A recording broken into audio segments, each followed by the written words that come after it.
0547 local time, an Israeli F-16, call sign Iron, raced through 20,000 feet over Tehran towards a Revolutionary Guard command center. Over 90 other Israeli F-35 Adirs, F-16 Baraks, and F-15 Roms were also descending on Tehran, ready to turn it into a parking lot big enough for Iran's first Buc-ee's. The pilot's targeting pod painted a clean infrared signature on the building below, textbook conditions for what should have been a routine precision strike.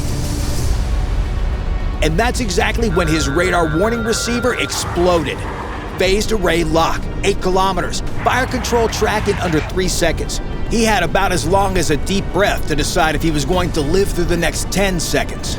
He broke hard right, flares out, pure muscle memory. The kind of thing a pilot does the way you flinch when someone throws something at your face. Against a radar-guided Tor M1, flares are roughly as useful as a screen door on a submarine. What saved him was the break itself. 7 Gs of desperate geometry shifting the aspect angle faster than the Tor's seeker could correct. The missile streaked past. Close. Close as in the Grim Reaper just ding-dong ditched you. Iron lead was alive. Off-heading, wrong altitude, 8 JDAMs still on the rails, targets behind him somewhere in the smoke. Alive was enough for now. But here's what made this particular Tor M1 dangerous. It had already been destroyed. Satellite imagery confirmed it 2 days ago. Crossed off the target list, nobody looking twice. What the satellites couldn't see was a different crew driving to the wreckage, parking in the crater of the confirmed destroyed target, and waiting. The Iranians had figured out something the coalition hadn't anticipated. They were reading battle damage assessments like restaurant reviews. 1 star, wouldn't bomb again. It was brilliant. It also worked for exactly 90 seconds. The Adir overhead the Narmak district. 30 seconds of dropping a weapon on the IRGC intelligence directorate, a functioning command node still linking Iranian security forces across the district. Caught the Tor M1 emission on the ASQ-239, the Adir's electronic warfare suite, which passively listens for enemy radar signals the way a bat listens for echoes in the dark, and put the battery out of business. 90 seconds from the first pulse to silence. But the Tor crew had used those 90 seconds for something more valuable than shooting. They radioed. Bearing, altitude, heading. The approach vector of the entire Barak formation, broadcast on an IRGC frequency running through the civilian cellular network. A network the coalition hadn't jammed because destroying the phone system in a country you're trying to liberate is not exactly winning hearts and minds strategy. The Tor M1 crew was gone. Their data was already across the city. 12 kilometers west, an Adir over the Sattar Khan district rolled onto the IRGC Cooperative Foundation, the financial headquarters that bankrolls Iran's pet projects across the Middle East. The building sat wedged between 2 other buildings, flanking the aim point like goalposts. 1 approach axis. The pilot threaded it. A Spice precision bomb punched through the 4th floor. The charity that funded rockets was now accepting donations in rubble. East of the city, ROM weapons officers at Parchin timed their bomb releases between inbound Tomahawk impacts, dropping ordnance in the gaps like the world's most dangerous game of Frogger. Southeast of Tehran, a Bavar 373 battery commander had been pulsing his Mirage 4 ESA search radar in 2-second bursts, just long enough to build a snapshot, never long enough to attract a harm. Now the Tor crew's final transmission gave him a bearing and altitude. He swung the Mirage 4 to that azimuth and powered to continuous fire control track. Think of the Bavar 373 as Iran's homemade answer to the Russian S-300. Sayad 4 missiles, 125 miles engagement range, built domestically under sanctions. Whether that makes it impressive or terrifying depends entirely on your confidence in Iranian quality control. What is not debatable, every Barak and Rom on that bearing just entered its envelope. The Adirs could survive it. The Bavar's radar couldn't hold a stealth track. The Baraks hauling dozens of bombs on external pylons, whose radar cross-sections were a barn door versus a marble. Those pilots had a different problem entirely.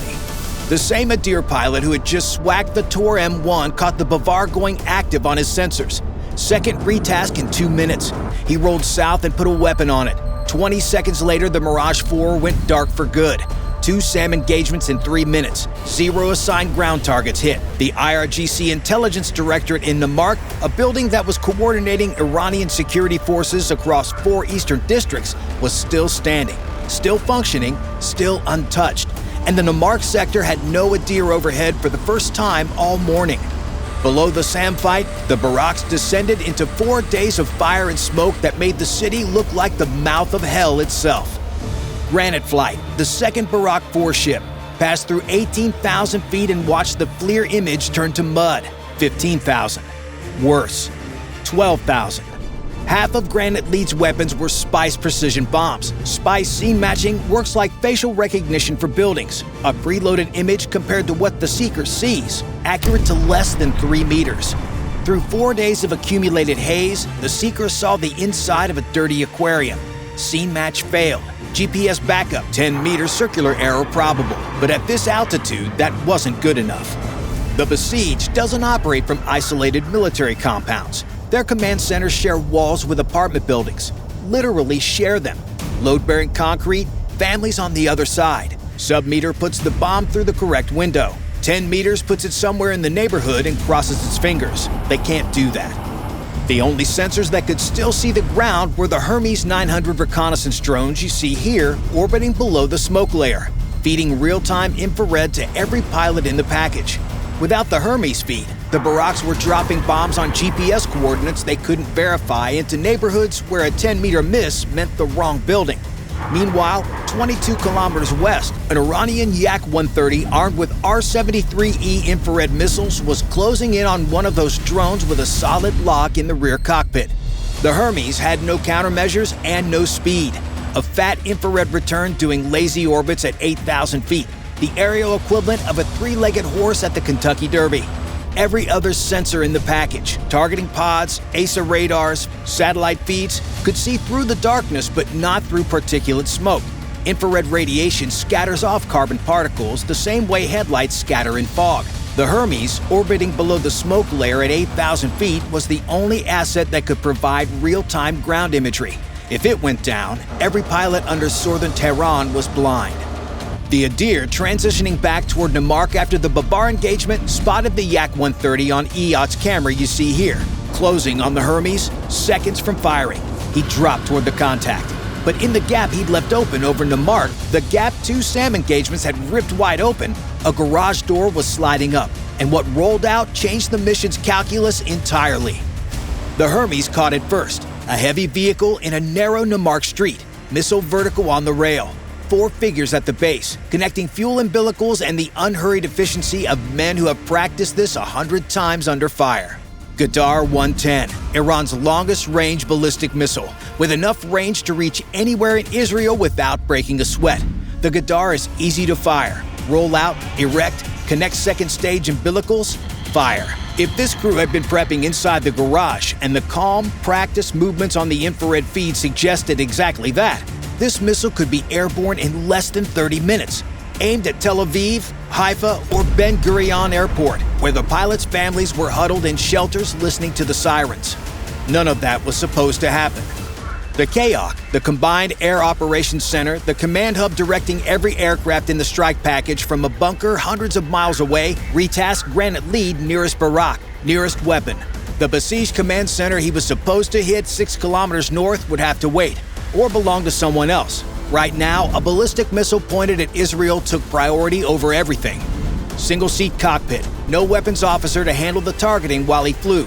Right hand on the stick, left hand punching GPS coordinates into a GBU-31 that 10 minutes ago was programmed for a Besieged command center. Reprogramming a JDAM in a cockpit built for one person's attention while descending through residual smoke, managing the radar warning receiver, and listening to a tactical frequency where 90 jets were all talking at once is about as hard as it sounds. Imagine changing the destination on your GPS while merging onto a highway during a thunderstorm. Except the GPS is a 2,000-pound bomb, and the highway is contested airspace over an entire city that's looking to put your face on a t-shirt. 14 kilometers north, a Barak over the Pastoran district caught a 3-second gap in the smoke, a gust off the Alborz Mountains shoving the haze just far enough for the SPICE seeker to match. Ministry of Intelligence, 3rd floor. The scene-matching algorithm found the building's roofline profile, locked, and the bomb was already gliding before the smoke closed back in. Submeter hit through a window that existed on the seeker's display for less time than a sneeze. Over Lavizan, another Barak pilot orbited a confirmed IRGC logistics center with 2 JDAMs on the rails and a problem the bombs couldn't solve. The Hermes feed showed foot traffic, civilians moving along the adjacent street, a block from the aim point. He circled, fuel burning, the window shrinking with every orbit. Clearance hadn't come. The building sat there, intact, doing its job, while the pilot who's supposed to destroy it watched people walk past it and waited for a gap that might never open. Granite Lead's 7 original aim points were now orphaned, sitting on no one's target list, assigned to a pilot who was busy reprogramming a 2,000-pound bomb onto a ballistic missile he hadn't known about 3 minutes ago. The Chaos scrambled to redistribute. 2 targets rushed to a ROM flight already running heavy on fuel. 3 reassigned to Baraks in adjacent sectors who now had to squeeze extra aim points into attack runs already planned to the second. 2 stayed unassigned. The cascade was just getting started. He got the coordinates in, rolled onto an unplanned attack heading, 15,000 feet, shallow dive, faster than textbook. The GPS had to put the warhead within the width of a narrow street. Residential buildings on both sides, the tail wedged between them with the Adir 110 pointing at the sky like the most dangerous flagpole in the Middle East. 2,000 pounds pickled off the centerline pylon, tail kit deployed, 4 fins steering through smoke. The Adir 110 solid fuel stage ruptured on impact, propellant ignited. The Hermes infrared feed whited out for 3 full seconds, a fireball that turned the narrow street into a blast furnace. When the image stabilized, crater. Burning debris, the missile that was pointed at Israel reduced to scrap in a hole in the ground. 1 bomb spent, 7 JDAMs left for 7 aim points and 0 spares. The 4 minutes of reprogramming and maneuvering came out of fuel he wasn't getting back. His margin just crossed from tight to a number he didn't want to think about.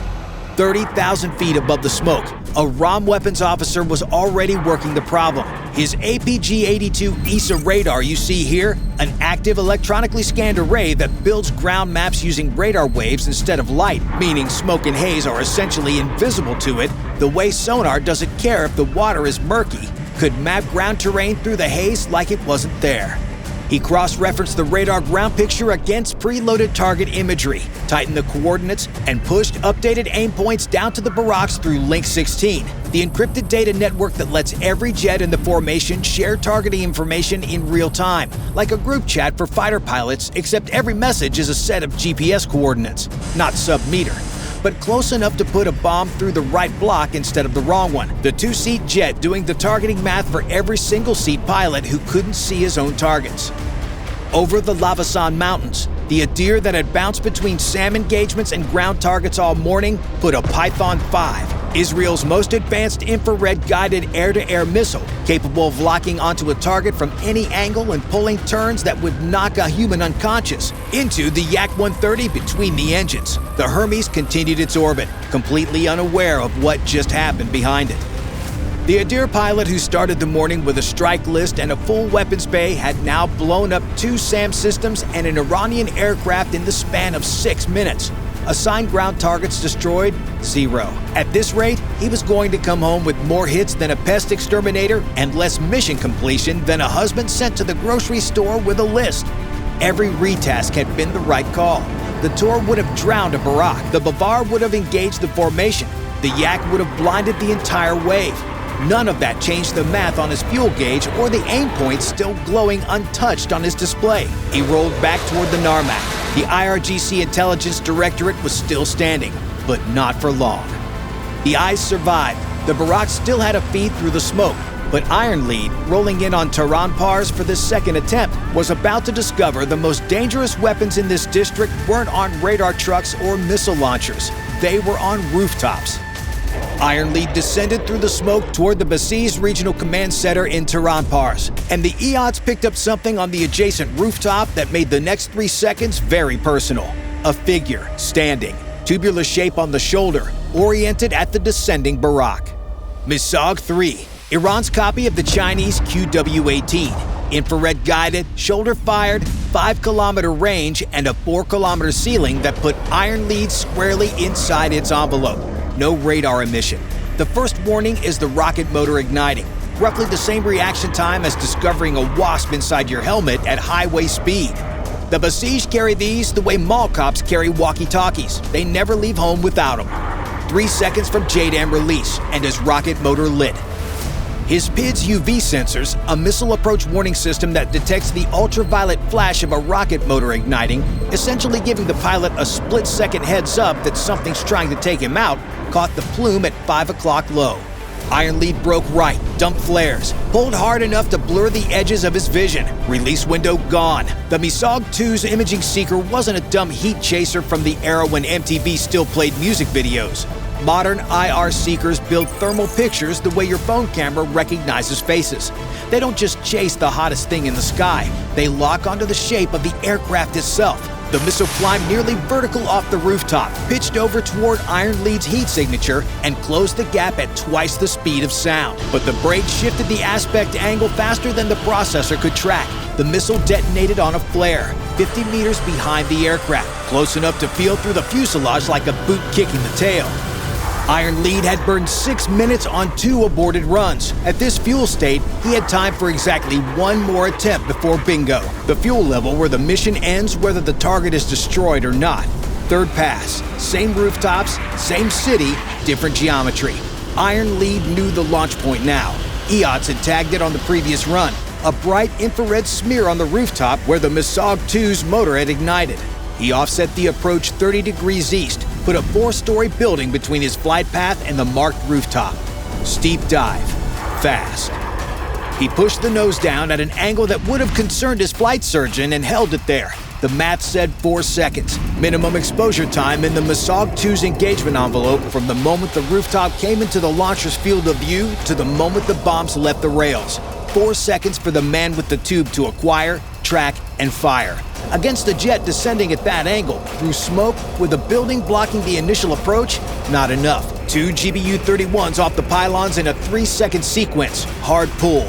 Flares on the climb. No launch warning. The bombs punched through the roofs. The besieged command center folded inward on itself. Next door, the protest suppression headquarters. The building where the unit that coordinated January's crackdown on Iranian demonstrators ran its operations, blew apart with secondary explosions that sent the walls into the street.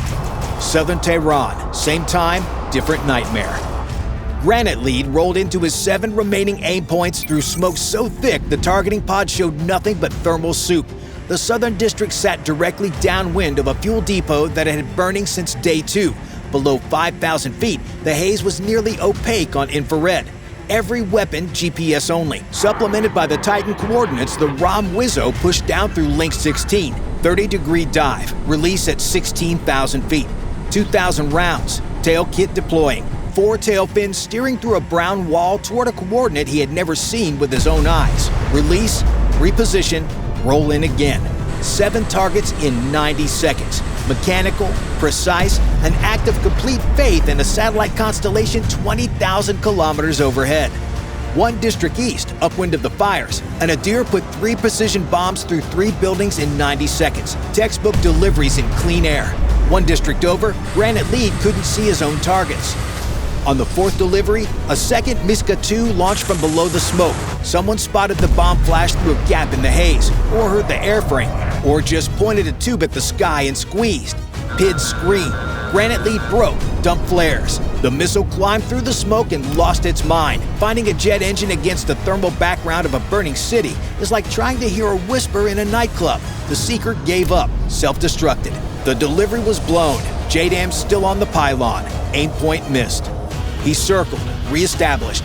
The re-attack burned fuel he wasn't going to get back. Clean release on the 2nd pass. Pulled off west.